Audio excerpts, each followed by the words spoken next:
तुम्हाला सुद्धा कमरेपासून तर अगदी तळपायापर्यंत अशा खूप संवेदना जाणवतात, खूप ताण जाणवतो. उठताना, बसताना सुद्धा खूप त्रास जाणवतो. असा सगळा त्रास तुम्हाला सुद्धा होतोय का? तर तुम्हाला सायटिकाचा त्रास आहे. नमस्कार, मी प्राजक्ता भरत धामणे, सर्टिफाईड योगा इन्स्ट्रक्टर. आपल्या योगा विथ प्राजू या यूट्यूब चॅनलवरती तुमच्या सर्वांचे हार्दिक स्वागत. आजच्या आपल्या या व्हिडिओमध्ये आपण अशा एका विषयावरती चर्चा करणार आहोत, ती म्हणजे सायटिका पेन. सायटिकाचा पेन हा का होतो, कुणाला होतो आणि त्यावरती उपाय म्हणून तुम्ही कोणत्या योगिक आसने केले पाहिजेत, त्याचबरोबर कोणते प्राणायाम तुम्ही करू शकता जे तुम्हाला या सायटिकाच्या त्रासपासून कमी करण्यासाठी आणि तुम्हाला आनंदी आणि हॅपी ठेवण्यासाठी मदत करतील. चला तर मग विषयाला सुरुवात करूयात. सायटिका ही जी नव आहे ती आपल्या मणक्यांपासून म्हणजे ते लंबरचे मणके आहेत म्हणजे L4, L5 पासून तर S1, S2, S3 या तिन्हींपासून म्हणजेच या 5 मणक्यांमधून एक निघणारी नस आहे. जी नस अगदी तुमच्या पायाच्या बोटापर्यंत म्हणजेच पायाच्या अँकल पर्यंत पोहोचते. आणि ही नस जी आहे ती जेव्हा दाबली जाते, जेव्हा आपल्या दोन्ही डिस्क आहेत म्हणजे ज्या पाठीच्या मणक्या आहेत ते जेव्हा एकमेकांवरती जास्त घसतात, त्यांच्यावरती ताण येतो, तेव्हा ती नस दाबली जाते. आणि ती जर नस दबली गेली तर तुम्हाला इतक्या झणझण्या होतात, इतका त्रास होतो की तुम्हाला उठता येणे, बसता येणे सुद्धा अगदी मुश्किल होऊन जातं. आणि अशा सगळ्या त्रासावरती आपण उपाय करू शकतो. तर ते उपाय म्हणजे काही योगिक आसने. ती आजच्या आपल्या या व्हिडिओमध्ये आपण बघणार आहोत. तर सुरुवातीला आपण या नस बद्दल थोडीशी माहिती जाणून घेऊयात. आपल्या कमरेपासून तर पायापर्यंत जाणार ही नस, त्या नसेला सायटिका नव असं नाव दिलं आहे. खरं तर ही आपल्याला त्रास देण्याचं काही कारण नाही, पण आपलं बिघडलेलं पोस्चर आहे. त्यामुळे आपल्याला या सायटिका नवचा त्रास व्हायला सुरुवात होते. जेव्हा आपण सारखं एक ठिकाणी जास्त वेळ बसलेलो असतो किंवा आपलं पोस्चर जे आहे ते कंटिन्यू ड्रॉप असतं, तेव्हा आपल्या मणक्यांच्या जो पुढचा भाग असतो म्हणून डिस्क बल्ज होण्याचे आपल्याला कारणे सुरू होतात.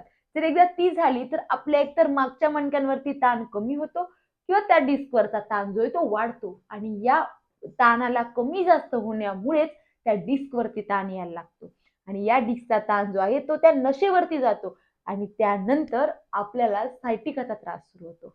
असा ही जी नस आहे ती आपल्या गुडघ्यापर्यंत एक असते आणि त्यानंतर आपल्या पायाच्या खाली सुद्धा या नसेचे 2 बायफर्गेशन होतात आणि ती अगदी आपल्या पायाच्या बोटापर्यंत सुद्धा पसरलेली आहे. त्यामुळे बर्निंग सेन्सेशन आपल्याला पायापर्यंत सुद्धा जाणवतात. हा त्रास तुम्हाला कंटिन्युअसली उभं राहिल्यामुळे किंवा तुम्ही जर समजा सारखे बाईकवरून किंवा टू व्हीलर वरून जर प्रवास करत असाल, तेव्हा येणारे जे स्पीड ब्रेकर आहेत, तेव्हा तुमच्या शरीराला अगदी तुम्ही वरती उचलले जातात आणि खाली येतात. तेव्हा सुद्धा हे आपल्या पाठीच्या मणक्यांना सेन्सेशन जाणवतात किंवा एखादी वस्तू जर तुम्ही जड अशी पटकन उचलली, तर तेव्हा सुद्धा एका बाजूला ताण येतो आणि यामुळे सुद्धा तुम्हाला सायटिकाचा नवचा त्रास व्हायला सुरुवात होते. तुमचं जर वजन वाढलं असेल किंवा प्रेग्नन्सीमध्ये ऑलरेडी तुमच्या बॉडीला एक कर्वेचर असतो, पण प्रेग्नन्सीमध्ये तो कर्वेचर जो आहे तो वाढतो. कारण की तुमचं पोट पुढे आलेलं असतं आणि त्या पोट पुढे येण्यामुळेच आपल्या डिस्कवरचा ताण हा वाढतो आणि त्यामुळे तुम्हाला सायटिका नवचा त्रास हा सुरू होतो. पण मग असे कोणते आसने जे तुम्ही करायला पाहिजेत आणि या 9 वरचा ताण हळूहळू कमी करायला पाहिजे? तर त्यावरचं सर्वात पहिलं आसन आहे ते म्हणजेच बटरफ्लाय पोज. त्यासाठी तुम्हाला दोन्ही पायांची नमस्कार स्थिती करून घ्यायची. दोन्ही हातांनी पायांना पकडायचं आणि हळूहळू पायांना अगदी वरती खाली करायचं. श्वास घेत पाय वरती सोडून देत खाली श्वास घ्यायचा, सोडून द्यायचा, पुन्हा घ्या, सोडा.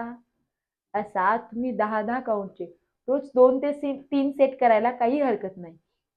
तुम्ही सुरुवातीला एकच सेट करा, पण हळूहळू तुमच्या बॉडीची जशी कॅपॅसिटी वाढेल तसे 2 सेट, 3 सेट करायला तुम्ही सुरुवात करा.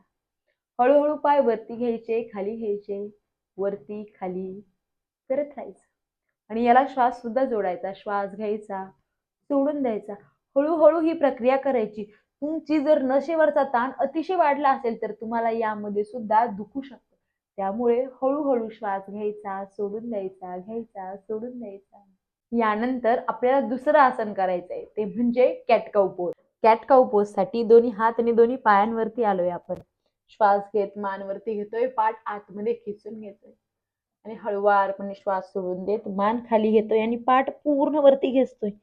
जेव्हा आपण पाठ वरती खेचतोय तेव्हा त्या नशेवरचा ताण हळूहळू कमी होऊन जातोय. पुन्हा श्वास घेतोय, आणि खाली वागताना पाठ जास्त आतमध्ये खेचायची नाही, कारण की त्यामुळे त्या नशिवरचा ताण वाढू शकतो. पाठ थोडी स्ट्रेट ठेवायची. पुन्हा श्वास घेत वरती करून घ्यायची. श्वास घ्यायचा, सोडून देत वरती या. पुन्हा घ्या, सोडून द्या. घ्या श्वास, सोडा. घ्या, सोडा. घ्या, सोडून द्या. आणि हळूहळू रिलॅक्स करूयात. त्यानंतर आपल्याला शिकायचंय पुढचं तिसरं आसन, ते म्हणजेच वक्रासन. यानंतर आपण करतोय तिसरं आसन, ते म्हणजेच वक्रासन. त्यासाठी डावा पाय घ्यायचा, गुडघ्यामध्ये बेंड करून घ्यायचा.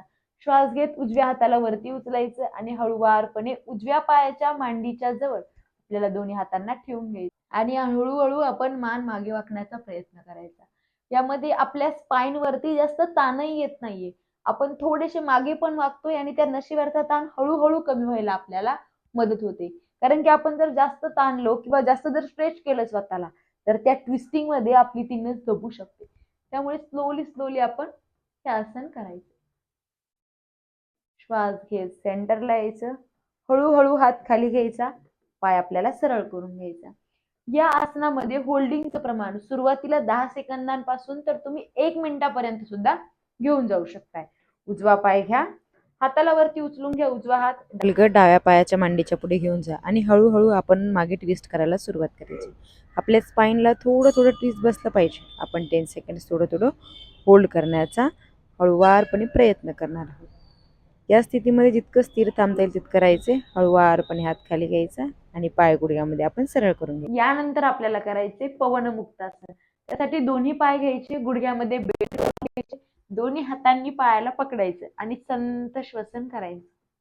श्वास घ्यायचा, सोडून द्यायचा. आता या आसनामध्ये आपल्या जो कमरेचा कर्वेचर आहे, जो आपल्याला पुढे आलेला असतो, तो पूर्ण जमिनीवरती टेकलाय आणि त्यामुळेच आपल्या कमरेवरचा ताण जो आहे तो कमी करण्यासाठी आपल्याला मदत होते. संथ श्वसन आपण करतोय. पूर्ण आपल्या पाठीवरील कमरेवरील ताण कमी आहे.